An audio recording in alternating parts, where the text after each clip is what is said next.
Hello, everyone. It's a good afternoon for me, a good evening for some of you, and good morning for others.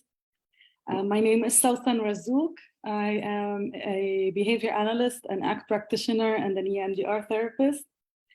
I have a master's in clinical psychology, and I have around 14 plus years experience in mental health care, from everything as a researcher to a lecturer at universities to a therapist one-to-one, a learning support assistant, a trainer. So I hope that today I'll use my training, my experience in order to shed some light on some of the evidence-based strategies that are rooted in the principles of ABA, or applied behavior analysis, in order to smooth the transition from childhood to adulthood for our kids with autism. Just as a disclaimer, I know that nowadays many people like us to say autistic individuals, so I will switch back and forth from saying autistic individuals to saying people with autism. This is to respect the various preferences. We'll touch on that a little bit throughout the presentation, on how to be sensitive to the preferences of the people who are actually facing this, okay? I will be talking about people with ASD, but a bit more so to the practitioners and the caregivers of these people.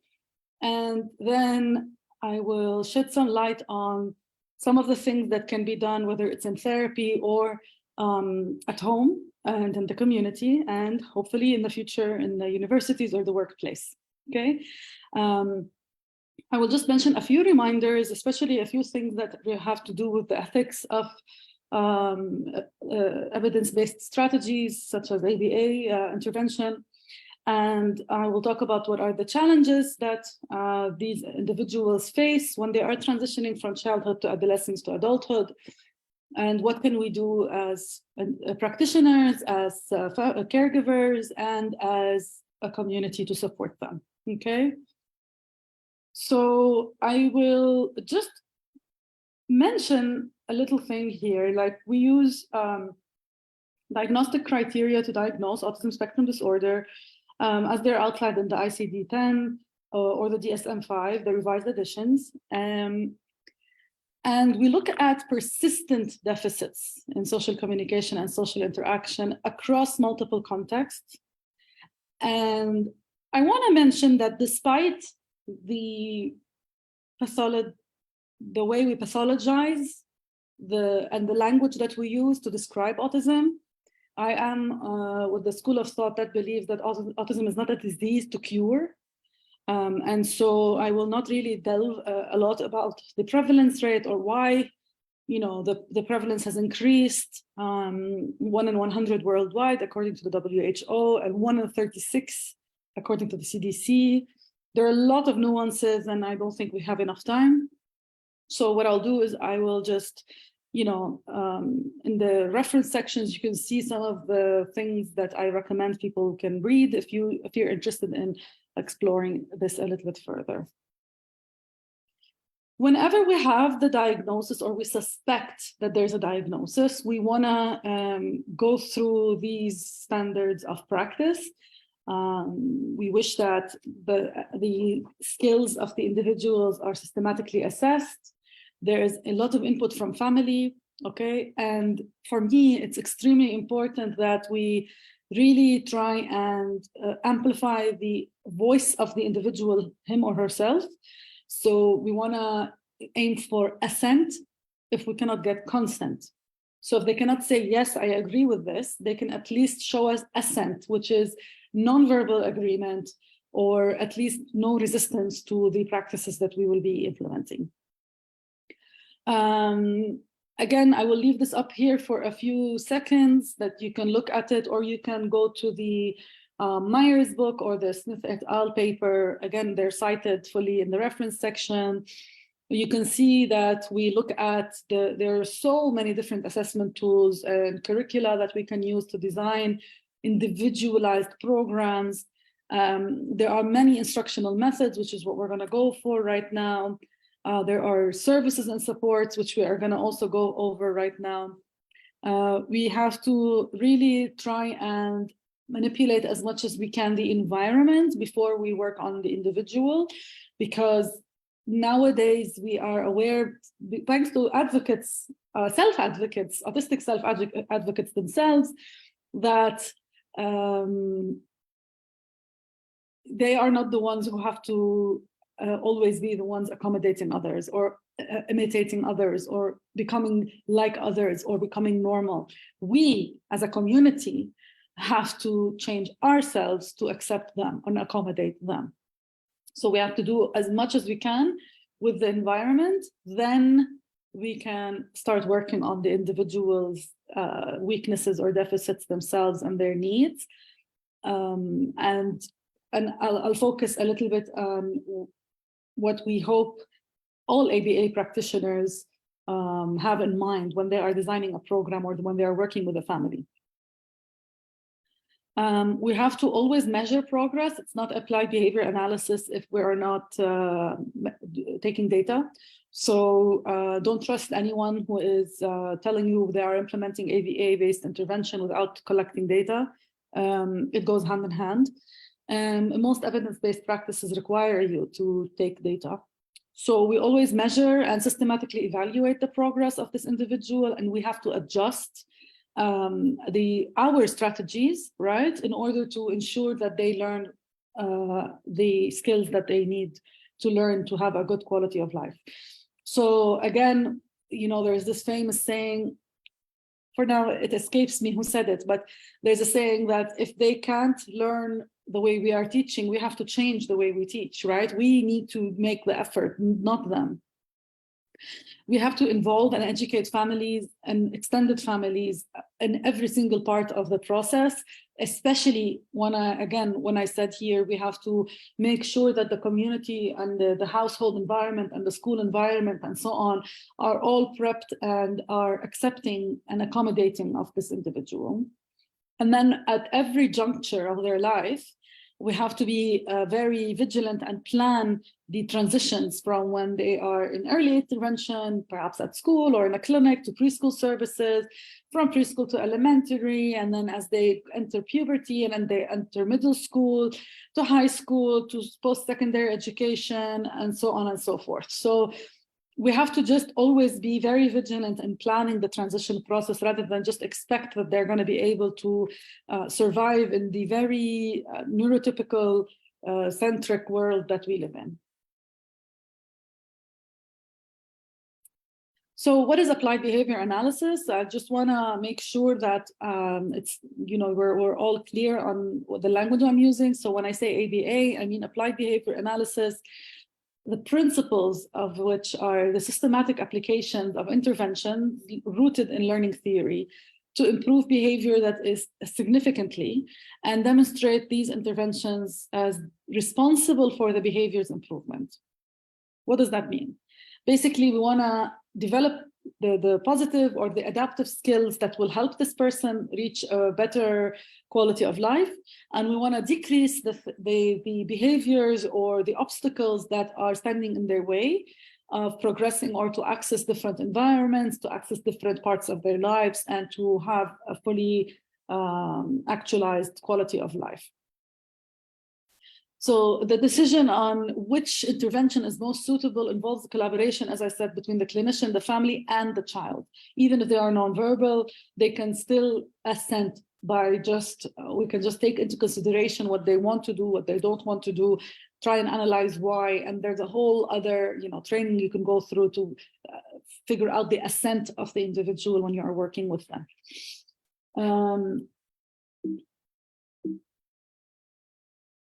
Now, there are a lot of naturalistic developmental behavior interventions that incorporate elements of ABA. One of them is the Early Starter Denver model. It's such a lovely program. But within ABA, we also have approaches such as pivotal response training and natural environment training, a lot of things in which there are interventions, again, rooted with decades of research, and they focus a lot on play, on enriching their lives in different capacities, and incorporating everyone to be or recruiting the help of many people who are in their lives, right? The teachers, the peers, and the family members, not just the clinician. Excuse me. You can also combine approaches with ABA, right? So you can have a lot of parent-mediated interventions where you can adapt to the ABA approach to suit that family, their ability, their needs. And there are many ways to go through it. You can just do some psychoeducation or care coordination, or you can actually go through competency-based training so that they can implement strategies and even collect some data for you so that we can track the progress. And there are a lot of educational interventions that can go into play, and it goes hand in hand again with the ABA therapy, because they are also rooted in the principles of learning that ABA preaches about, right? So we always aim for the least restrictive environment, and we have to ensure that every individual that we work with has an individualized education program in school, if they do go to school, whether it's a mainstream school or a special education school. There are other treatments that mesh so well with applied behavior analysis-based interventions, such as speech and language interventions, motor therapy, like OT, for example, and sensory integration. For me, with my experience, sensory integration and occupational therapy go hand in hand. I have never seen it separated. So perhaps it's my unique experience, but I think that there is not enough, as far as I know, there's not enough evidence behind sensory integration therapy as a standalone therapy for people with autism or autistic individuals. But there is a lot of support for occupational therapy when there is a sensory integration happening in the background. Now, when it comes to medication, this is a really, really, really important discussion. And unfortunately, you know, all I have to do is talk about the evidence that I have in terms of research articles and my own experience and my collaboration with physicians and psychiatrists in the past. But it's just one thing that is a unanimous, I think, that you always have to look at the purported benefits of giving medicine, right? So a lot of people are really business oriented, and they sell their drug or they sell their medication and say that, oh, you know, this is going to cure autism, or this is going to make your child speak. And parents are so desperate sometimes that they believe it and they try it. And at the end of the day, it is absolutely not true. It's not treating the right symptoms, and no medicine makes you talk. In fact, it might have very bad side effects. So the only, as a behavior analyst, we're always wanting to enrich the parents' information and inform them of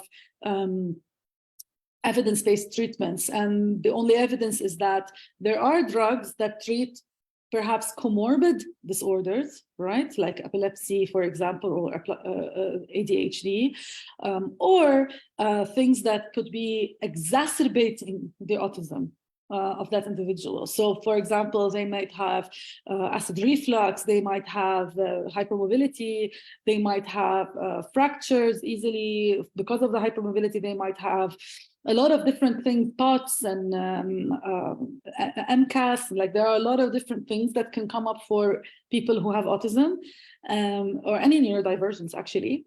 And yes, there are medications for those, okay, but not necessarily for autism, because again, in the medical community, it is now said that, and again, as I said at the start, I believe in this wholeheartedly. Autism is not something to cure, it's not a disease, okay? There is also another medicine that you will tend to, as a parent or a caregiver, you might need to make a decision on, and that is for precocious puberty. So a lot of our autistic kids might hit puberty earlier than their peers, and that's what we call precocious puberty or early onset puberty. And there are significant risks when this happens, but you need to go to a medical professional and take the medical professional's opinion rather than take only what you might want as a parent for your child. It is uncomfortable to see your child hitting puberty early, but if they are not having any pain from the growth, they are not having any like stunted growth and so on, then there shouldn't technically be a reason for you to give them medicine for precocious puberty. There is such a good article written on this by Mermarian and Heripeche in 2013. There's a lovely study that's been done on Arab women and their outlook on why they want to give their daughters with or without disability this type of medication. But again, it exceeds the scope of this webinar. So I will not talk more about it, but I just want you to know that if the only reason precocious puberty is being treated by medication is the parents' discomfort with sexual education, or the parents thinking that their child will not be able to learn hygiene practices and so on, then this is where ABA comes in, okay? So when I talk about ABA-based interventions, I want to focus on the fact that we want to improve socially significant behaviors. Yes, we want to make a change in this person's life to the better. But what we all aim for, especially when we are implementing a person-focused, progressive ABA-based intervention, not the historical ABA that was very aversive to many and caused trauma even.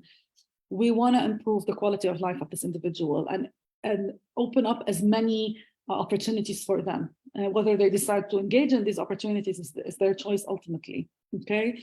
So quality of life is deeply personal and it evolves uniquely for each individual as they go through the different stages of life. Being person-focused means that the entire behavior intervention program should revolve around this individual, right? And again, yes, we take into consideration their parents' wishes, but ultimately they are the ones that we focus on.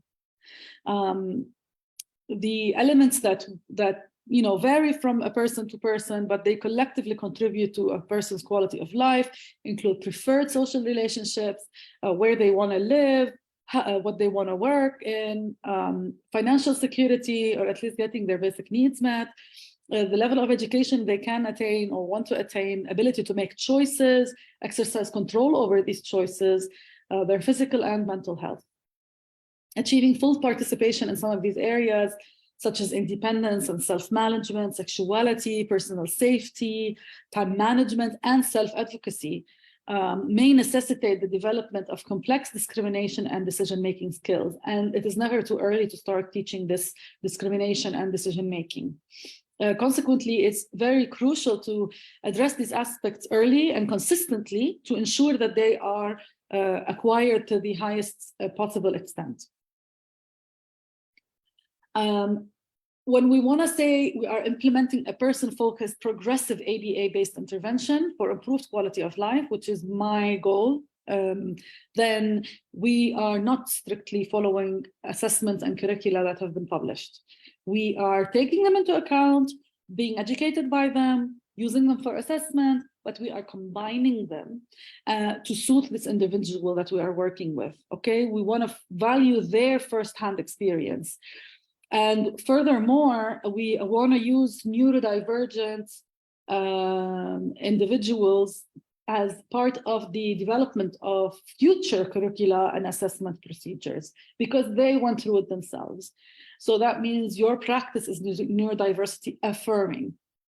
So when you want to be a truly person-centered programmer within ABA, the goal is to enhance quality of life. So you have to tailor to the individual and not be limited to the skills that's in one resource, right? So that's why we cannot be married to one curriculum, even as much as we love it. For example, the VB map is super, super, super common within ABA, but it doesn't cover everything. So I cannot be very strict with it and, only when it's finished, pretend that, oh, the kid has been cured or has graduated by ABA. It doesn't work like that. So behavior analysts must be willing to employ teaching methods that extend beyond conventional classroom settings or clinical settings and embrace less controlled environments within the community. I mean, I've had to do therapy in mosques, in churches, in malls, at doctors' offices, at dentists' offices, at the gym, at the resorts, at the swimming pool, in the bathroom.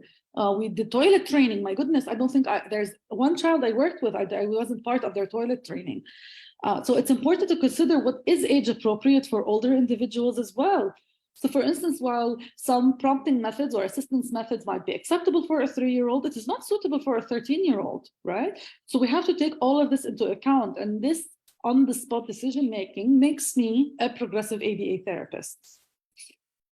So for another one of the decisions that we have to make is the functional academics, right? So how much are we really taking into account this person's abilities and likes and dislikes when we are forcing them to fit into the general education curriculum?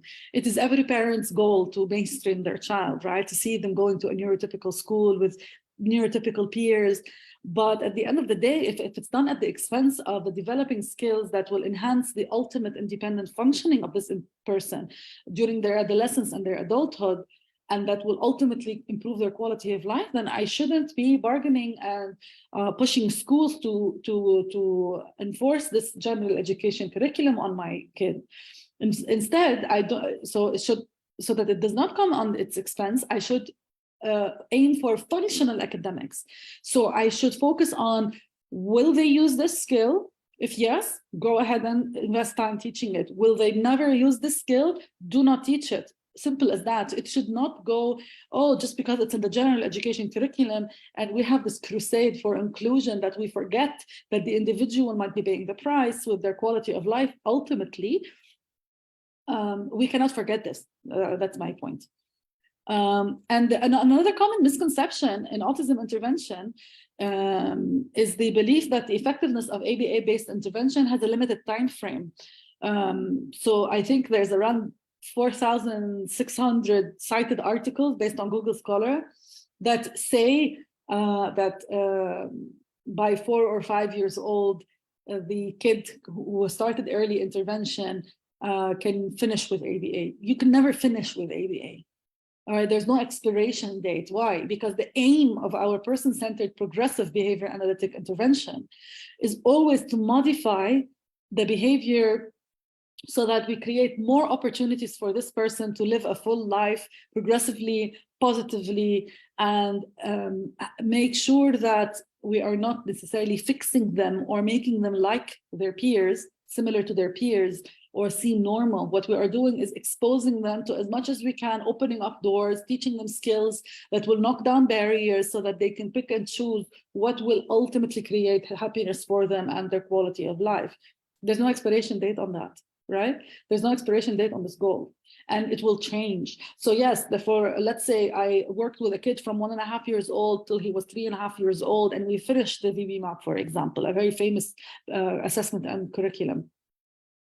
And there are no more other, concerns within the family or that I see that as being expressed by the child, then I can say, all right, we can now hand over the reins of the intervention so that the parents maintain it at home and the teachers maintain it at school, and we can step out for a little bit. But the parents will need us again when this kid is close to puberty or when this kid faces a certain hurdle at school. So our work can never be finished. An ABA-based intervention is part of every classroom teaching arsenal. It is not just for autism, right? So that's again why I always want to say that we cannot tell parents, in 2 years you'll be done, you'll be cured. It doesn't work that way. There's no expiration date, and it's not anything to cure. We want to make sure that we knock down as many obstacles so that they have a fulfilling and a good quality of life.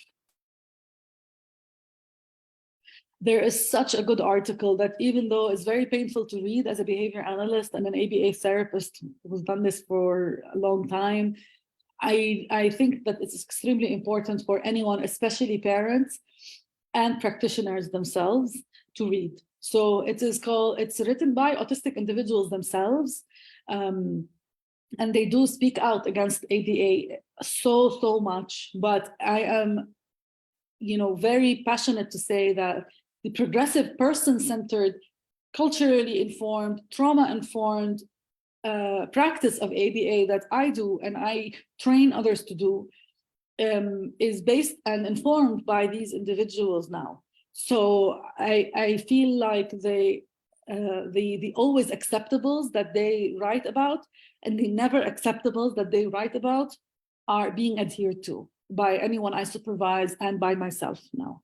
I have made mistakes in the past that I did not know could ultimately cause discomfort for this person, because what I thought I was doing, like, for example, there are a lot of desensitization, systematic desensitization that we do within ABA to make sure that this person, for example, is able to have a varied diet so that they can avoid being deficient with vitamins and so on. But the initial reason for this could have been because the parent expressed that, you know, they are not being socially accepted when they go to birthday parties and they don't eat everything, they cannot have their food touching and so on. And so we used to put in the past, we used to put in all of these programs for systematic desensitization around feeding without the thinking that it might be traumatic for this person, right? So despite the systematic nature of our desensitization, and I am proud to say that at least it was rooted in play. We were using iPads and games and dolls and a lot of like movement and a lot of like, so I wasn't sitting on a desk and I'm flooding the individual with items that they hate, but it was something that was not assented to by the child, right? When it had to do with the nutrition component rather than the social acceptability, then yes, I might understand, and there are different ways that you can tackle it. Again, this is a whole other topic in and of itself, but I think it's a very important document for anyone to be reading and taking it to heart, okay? So again, person-focused, progressive, ABA-based intervention for improved quality of life. How can we ensure significant and valued behavior change when working with autistic individuals? A competent behavior analyst should ask, what does this person want to do? What life experiences, whether positive or negative, can impact how this intervention is developed and implemented? And what makes this person happy, sad, or angry? What behavioral idiosyncrasies are highly valued by this person? How does this person most effectively communicate? And what are this person's preferred environmental conditions? And these questions should not be asked just when I receive this individual into my care. It should be asked at every point of transition within their life, okay? So now specifically the challenges that are faced when they transition into adolescence, what are they? So teens with ASD and other related developmental delays or disorders may experience challenges with verbal and nonverbal communication, social differences, imagination, cognitive rigidity. They may show resistance or an inability to follow directions. They may have difficulties transitioning from one activity to another. They might have executive functioning skills deficits, and they might have difficulties with independent self-care, okay? Now, in this following section, what we're going to talk about is some of these. I might skip over a few because we don't have enough time, and we'll talk about some examples that we can use to support them.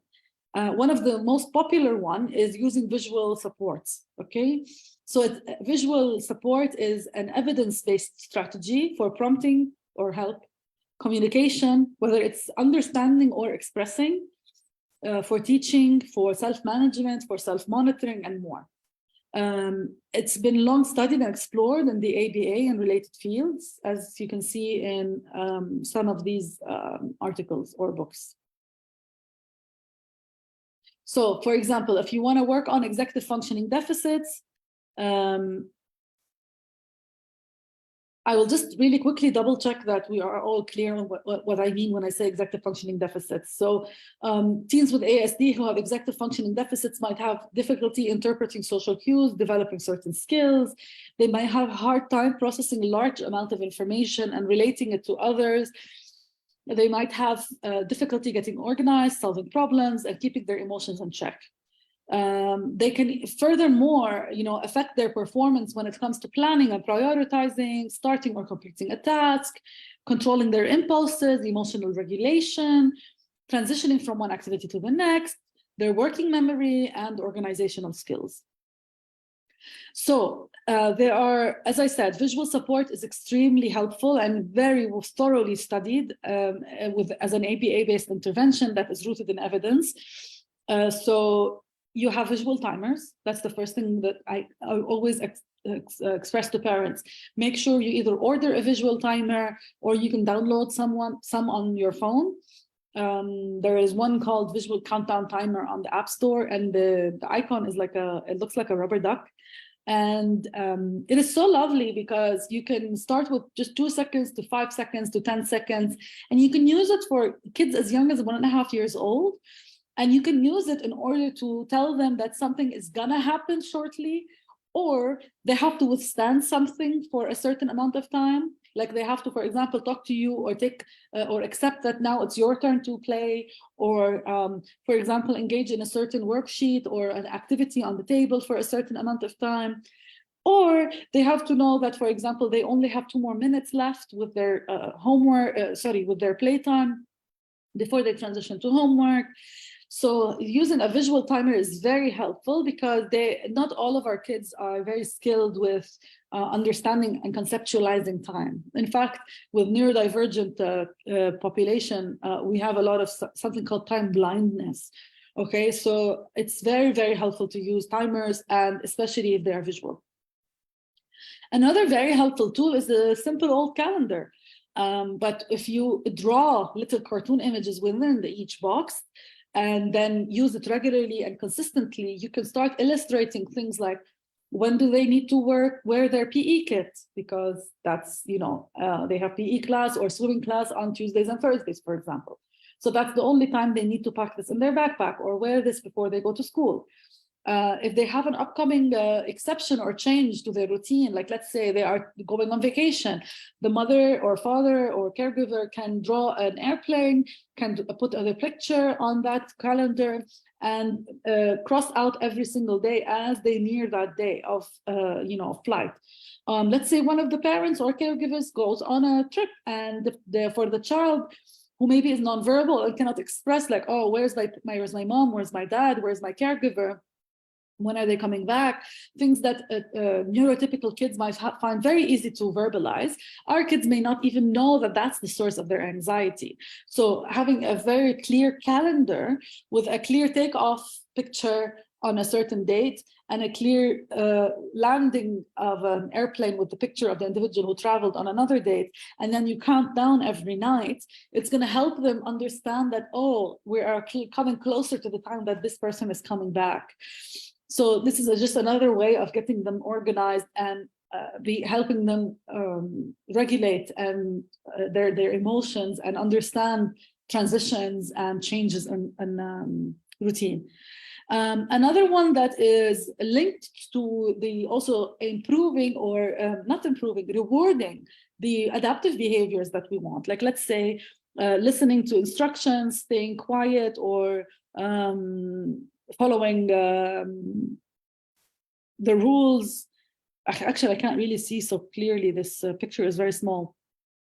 You can choose 3 or 2 behaviors that are clearly visualized for this person, and list all of the different activities that they are going to go through that day. So there's, let's say, circle time, and then there is a worksheet time, and then it's snack time, and then they might do coloring, whatever it is that they're going to experience that day. You can put a picture for it.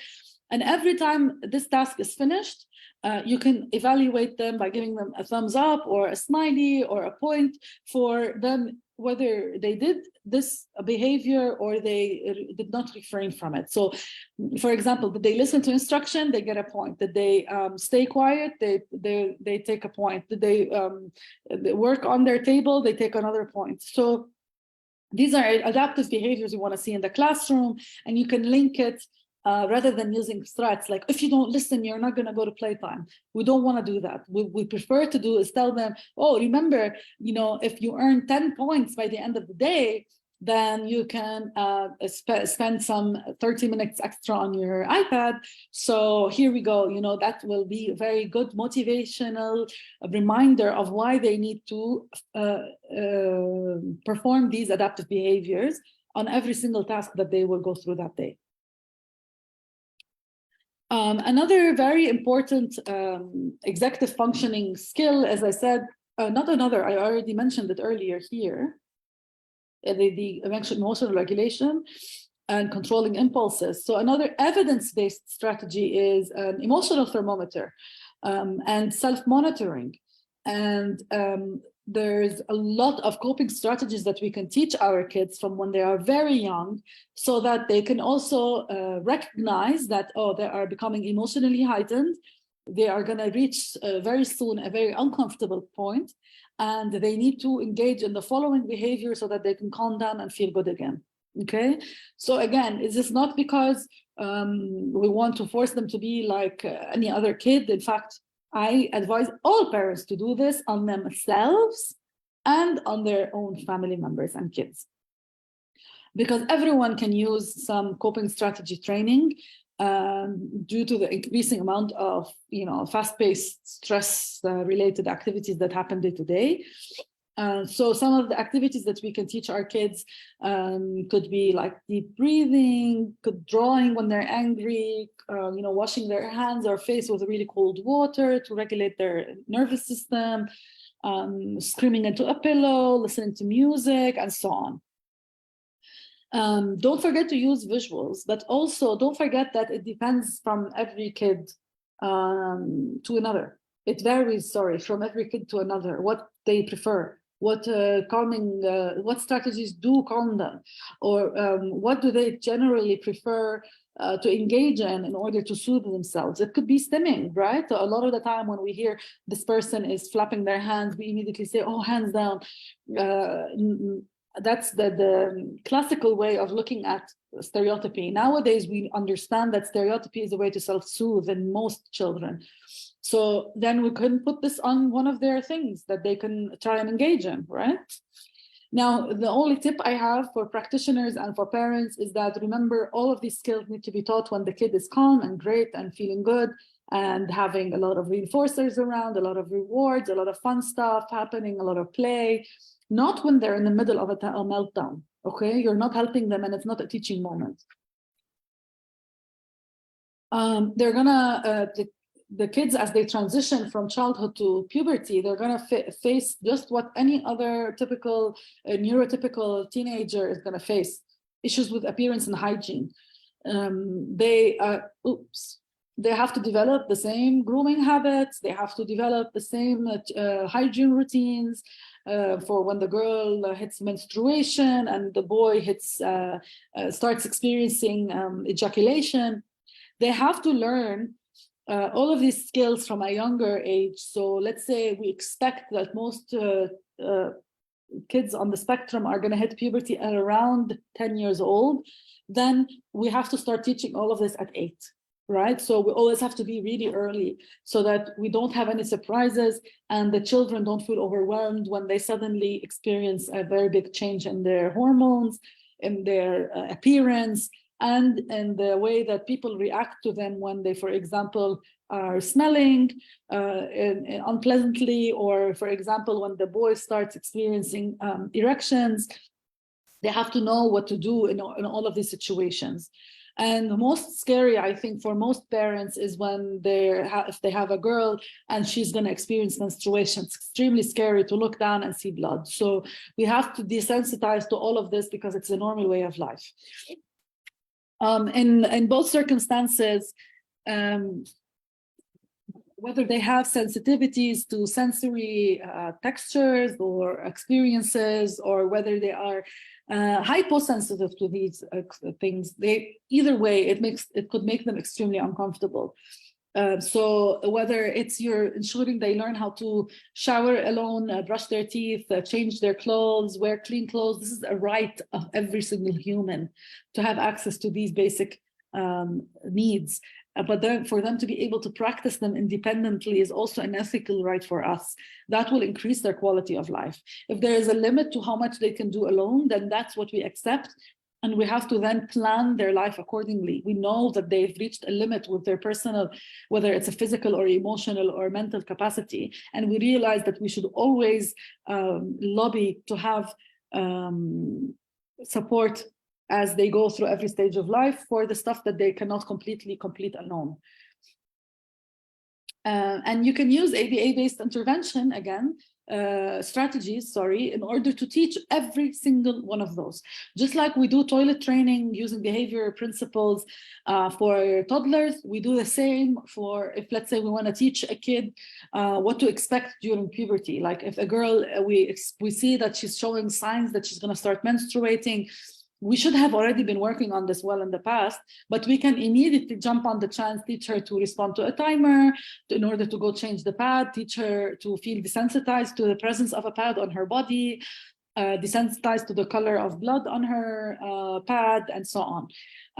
For steps that have to do with like daily hygiene and things that, as I said, are the basic human right, we can use visual schedule so that they learn how to do it alone. And we can be as detailed or as general as we want. And every time they finish something, they can put it in the finished bucket.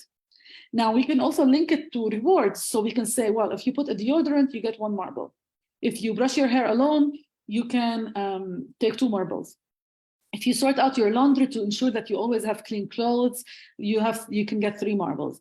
If you complete your bedtime routine by yourself and you fall asleep on time, which is again something that is going to increase their quality of life, you can have 4 marbles.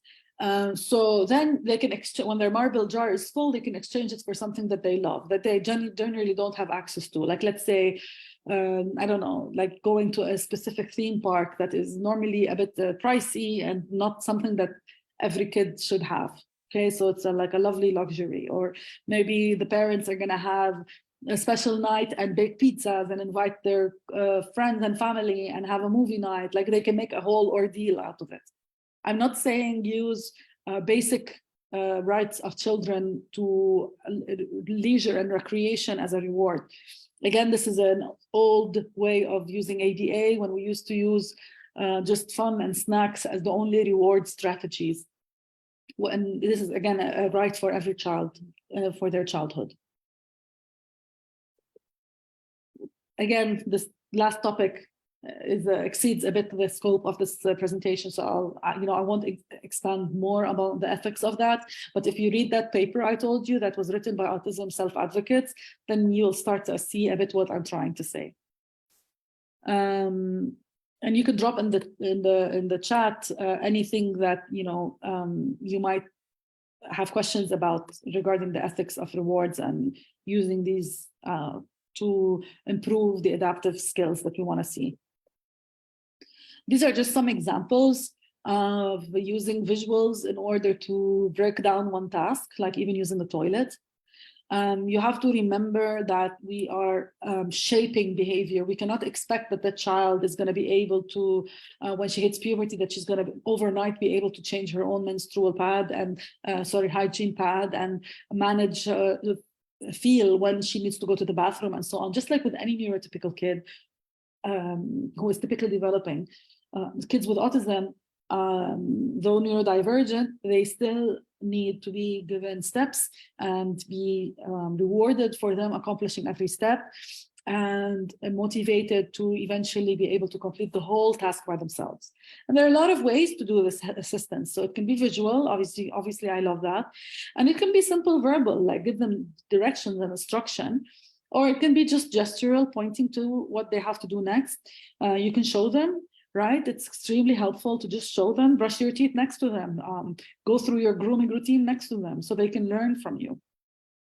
The only thing with modeling that it might always have to be accompanied initially with physical prompting or hand-over-hand guidance, because some of our kids with autism also have something called dyspraxia, so they might not really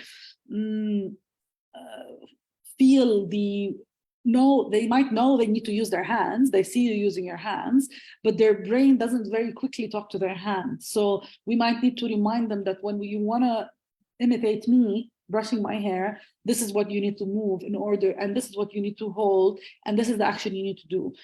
So if there's a little bit of that going on, then don't be scared to use physical prompting. Just be sure that you are not placing a 40-year-old male therapist with a 5-year-old girl in the bathroom alone, because and I'm not saying that the therapist is not trustworthy. I'm saying we don't want to send the wrong message to the girl to think that any 40-year-old man can accompany her to the bathroom, right? So there are some things that we need to be very blatantly clear with, even if it makes the therapist uncomfortable, unfortunately. Okay, just like as a female therapist, although I very deeply understood the nuances of puberty and the unexplained erections that might happen for a boy who is hitting puberty, there are different things that we have to teach them in order to understand the roles and responsibilities and what's allowed and what's not allowed with whoever is their therapist, by modeling it, by actually choosing or switching out therapists for certain activities. There's no shame in that. And if the therapist feels upset that, you know, as a parent, you're asking for a female therapist to step in to do this task, or for the mother to be called in to help with this task, then something is not right with that therapist. There's no shame when it comes to expressing the, you know, your traditional your traditions or values as a family and in your culture, as well as what will ultimately safeguard this individual. So for sexual education, we really need to talk soon and talk often. I love this. It was written as part of the Western Australian Department of Health Manual for Sexual Education. And I think that it is extremely representative. As you can see here, the kids were very small, and then you can see that the same dad has their kids growing and still having the talk, the birds and the bees talk with them, right? So we have to grow and increase in details and in what we talk about as the child grows. So even when they're young, as 2 years old, they need to know the names of their genitals, so that if someone inappropriately touches them, and they express this concern to a grown-up, that this grown-up understands what they're talking about. So I had this personal experience where a mother came to me and told me, we didn't know someone was touching our child in the nursery. It was another older boy in the nursery, another older student. And I said, how could you not know? Like, where were the teachers? And apparently the boy did go tell the teacher that this person was following them to the bathroom. And they used the word wee-wee for penis, and the teacher didn't understand because she wasn't from the same culture, didn't have the same first language. And so the teacher thought that the other person is just standing in line to wee or urinate. And so there was just a big misunderstanding. And so there was a repetitive harassment happening for a child who did try to express and call for help, but no one understood him, just from the very simple misunderstanding of the words that were being used. So you can initially use the word private, but there's no shame in teaching the word vulva or vagina or penis or testicles or breasts or butt in order to prepare and safeguard our children. We can explain that these are the names of the private parts, and then moving forward, you can just use the word private parts, but every once in a while, double check that they know the organs' names, actual names, okay? Now you can use social stories, you can use comic strips. I have a whole training on that alone, but basically they're like visual ways of explaining a certain script or a certain scenario that might occur, okay? So you can also use videos. There are such lovely videos that are being done by NGOs all around the world, and even by companies. You know, this company called Always for hygiene pads, they have their own sexual education videos to prepare females on how to use the pads. And it's a very sweet way of approaching the girls and not scaring them. So it's another little girl sitting at a desk and putting the pad on a little panty. So it's nothing like shocking, you know, as long as you vet whatever you're showing that person. Or as a practitioner or a family member, you can record your own and then show it to demonstrate to that person who is autistic, like, if this occurs, this is what you can do. If this occurs, this is what you can do, you know? You can also do role play, and you can use dolls in order to express a certain scenario and rehearse it until they master it. Now, some ideas to consider, and I know that I only have less than 10 minutes. We have to really stop forcing our kids. In my culture, in the Arab culture, we call ammo for uncle and amto for auntie. But I know that in many cultures, it is very popular to just say, oh, you have to go say hi to ammo, give them a kiss, or give auntie a kiss. We have to stop that, full stop, especially if your kid has autism, but even if they don't, okay? There is no two ways about it, just stop. if the other auntie or uncle is offended, then you can stand up for your child and advocate and say, I want to teach them how to say no to adults in a respectful way. And if they said no, that means they're not comfortable and they don't know you enough, and full stop. There's no shame about it. You have to stand up for your kids, and we have to break this generational thing that we think is rooted in ethics and or the respect for elders and so on and so forth. It has nothing to do with respect, and we should break that link. Our kids need to be protected at all costs. One of the ways to do that is teach them how to say no whenever they don't feel comfortable and they are not in a familiar situation. And that means being allowed to say no to being hugged and kissed by adults, photographed by adults if they don't want it, and so on. Now, and another thing that in the past I used to teach, and now I've evolved, again, because I follow self-advocates and I follow the research, we shouldn't teach stranger danger anymore. Now we should teach strange behavior. Why? Because it's not only strangers who can be aggressors on our kids, okay? So I'm not gonna give you the horrifying statistics, but there are horrifying statistics that are really very alarming in all countries around the world that show that sometimes it's the family member themselves who are the aggressors or perpetrators of sexual abuse. So we want to teach strange behavior, what is not appropriate, rather than be aware of strangers, right? Sometimes they have to go to a stranger to ask for help. Okay, I'm gonna move on because again, you can use visuals and a procedure within ABA called task analysis and chaining. Basically, when you break down a certain task and help them master one part, then move on to the next, then to the next, then to the next. I already talked about video modeling. I already told you that you can have people in the family model it for them as well. And you can use systematic sensitization. I touched a bit on the example of using a pad for menstruation. But these are all evidence-based practices to help prepare for the changes in the body. And how much detail should we give? Well, it depends on the age group and the cognitive and emotional abilities of the individual. And that's why we should talk as soon as possible and talk often, okay? And there's a phrase about sexuality that was said by a self-advocate, an autistic self-advocate. And she said, just because we're autistic doesn't mean we're asexual.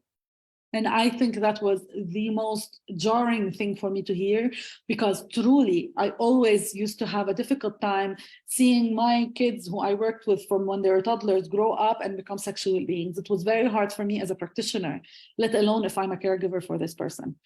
So even though we think that they might not need this before marriage, and we might not even imagine them getting married, we should teach them as much detail to safeguard their future as possible. And that includes everything about sexual education, just like any other neurotypical child. Give them details and ensure that they have positive body image and health identity and are able to stand up for themselves and advocate for their needs. Strategies for inclusion across the lifespan. Of course, you know, we want to have inclusion, and we used to always want people to, you know, learn how to behave in a certain setting. Now we need to switch that, and we have to change the setting to accept the person to behave the way they do. Okay, so unless a behavior really stops them from living their life or getting a good quality of life, we shouldn't change that just because we're uncomfortable or we don't like it. Okay. While integration may be mandated by legislation, we have to remember that sometimes it might not be in their best interest to be in a mainstream school, for example. And when they grow older, and we have to include them in all parts of the community and moving on to the workplace or the university setting, we have to make sure that the people around them are well informed before we ask our kids to start learning different things, okay? It remains a considerable challenge. Employers often lack knowledge about the reasonable accommodations that they can provide for neurodivergent hires, which leads to disparities in pay, work hours, benefits, and even job positions that are way below their actual abilities as adults with autism. We can teach different people in the workplace to become coaches in order to lead the understanding of autism. So that way, when they do have an autistic individual who joins their workplace, they are all able to accommodate them rather than expect all of the work to end up falling on the individual who is autistic and have to adapt to make others feel better. And I'm gonna just finish on one thing because there is a lot more to talk about, but I know we're running out of time. I wanna just say that there are so many accommodations that can be done in a workplace, and it's a whole training in and of itself. But recently there's a woman called Dr. Ami Baghdayan. She's so well established in this field. She works out of Oklahoma, but she's worked all around. She's Lebanese, Armenian. And she said, she gave us an example about her own people that she incorporated and helped include in the workplace. And it was that one task was finished in 2 days by individuals with autism when they were placed in a room, versus the same task taking weeks for a group of typically developing adults to complete. Why? Because these individuals who she had put in that workplace had no interest in socializing and babbling and gossiping and talking and engaging in this small talk. They just focused on the task, had a clear point of what to do, what not to do, and had a hyper focus, and they finished what they needed to do without engaging in extra task, not extracurricular.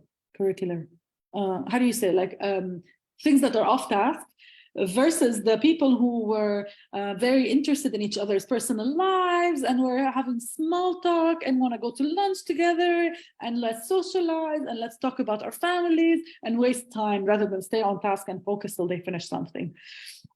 So if we are enlightening job placements and teaching them what the benefits of having someone with autism in their workplace could be like, and teaching them to accept some idiosyncrasies, but look at what the benefit you might have on the other hand, then we are already setting up a better place for our kiddos right now who are still working their way up to reach the workplace, okay?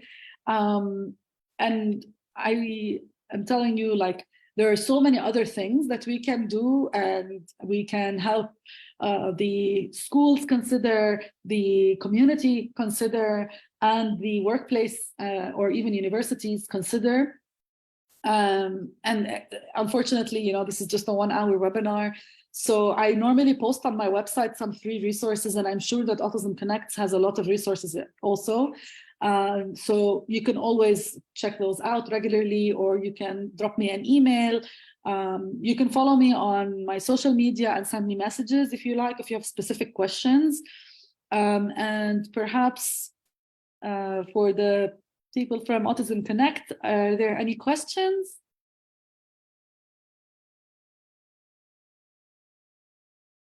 So I know because of the time difference, a lot of people rewatch this at a later time rather than live, which is why I want to leave this up for you here in case you have any questions from anything you heard today. I know it was a lot of information and there's so much left. I mean, if you can look at this, look at how much left I still want to talk about, but these are my references. But, if you have questions or want resources about a specific thing I did not mention, please reach out to me, drop me a follow and send me a direct message. I'm more than happy to assist. And if you go to my website, I have a blog section and I have a resources section and a webinar section that I try to post free, some paid resources so that everyone can be well informed with these practices. Okay, so I've gotten a message that there are no questions right now, the live attendance. I want to thank you all for your presence with me, whether it's live or you're watching it at a later time. Again, my name is Sawsan Razzouk, and I hope that you learned even one thing today. Thank you for this opportunity, Autism Connect. I am very happy to collaborate with you again.